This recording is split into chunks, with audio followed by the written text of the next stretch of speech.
Bonjour, voici une capsule portant sur la recherche du 100% avec le produit croisé.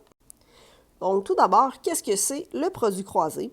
Le produit croisé, c'est une propriété des proportions qui permet de calculer facilement une valeur manquante lorsqu'on n'est pas capable de trouver un facteur de multiplication entier ou que le retour à l'unité est complexe. La propriété se définit comme suit. Le produit des moyens est égal au produit des extrêmes. Ce que ça signifie, c'est que si j'ai une proportion, par exemple A sur B est égal à C sur D, dans cette situation, on va pouvoir dire que A et D sont les extrêmes, puis on va pouvoir dire que B et C sont les moyens. Et là, ce qu'on vient de dire, c'est que le produit des extrêmes est égal au produit des moyens. Ça veut dire que je peux faire A fois D est égal à B fois C.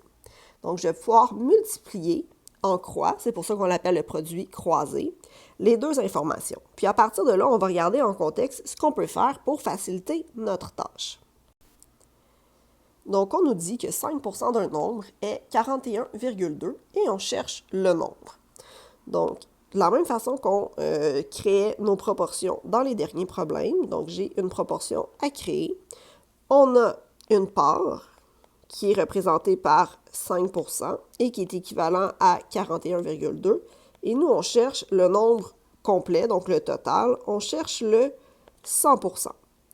Donc, la valeur que je cherche ici, c'est le nombre total, donc le nombre qui représente 100%, et je vais le représenter par une inconnue. Donc ici, il va falloir vraiment utiliser les variables pour faire le travail. À partir de là, c'est vrai qu'on préfère fois 20 pour passer de 5% à 100%, mais disons qu'on ne voit pas notre facteur multiplicatif. Ce qu'on pourra faire, c'est multiplier.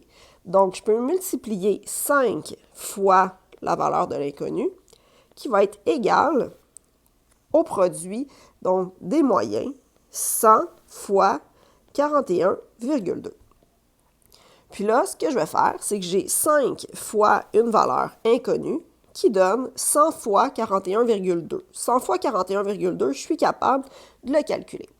Puis à partir du moment où je suis dans cette situation-là, donc je cherche 5 fois quelque chose qui donne 4120, et on arrive dans une situation où on est dans de la résolution algébrique. Donc, j'ai 5 fois quelque chose qui donne 4120. Je vais donc diviser en 5 pour avoir la valeur de mon inconnu.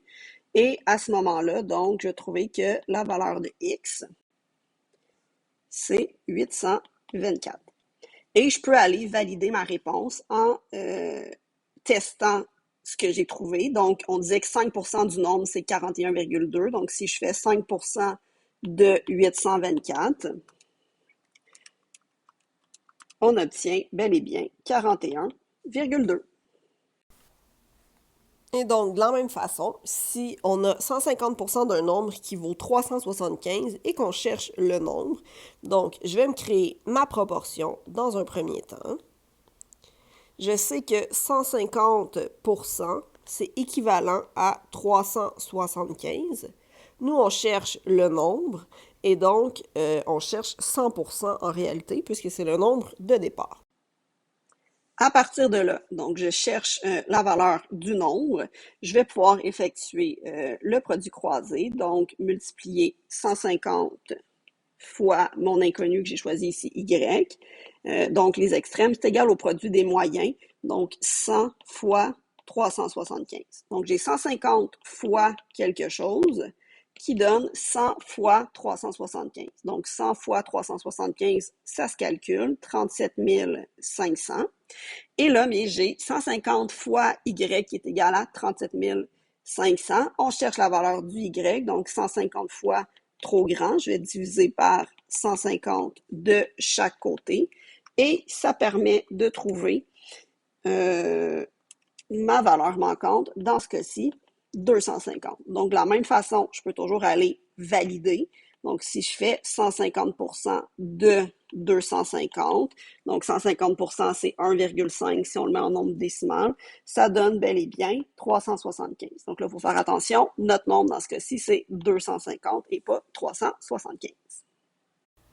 Donc, si on résume, pour le produit croisé, c'est que le produit des moyens est égal au produit des extrêmes, ce qui veut dire qu'ici, dans la proportion, A et D sont les extrêmes, donc je peux les multiplier ensemble, puis B et C sont les moyens, je peux les multiplier ensemble. J'aurai donc A fois D est égal à B fois C.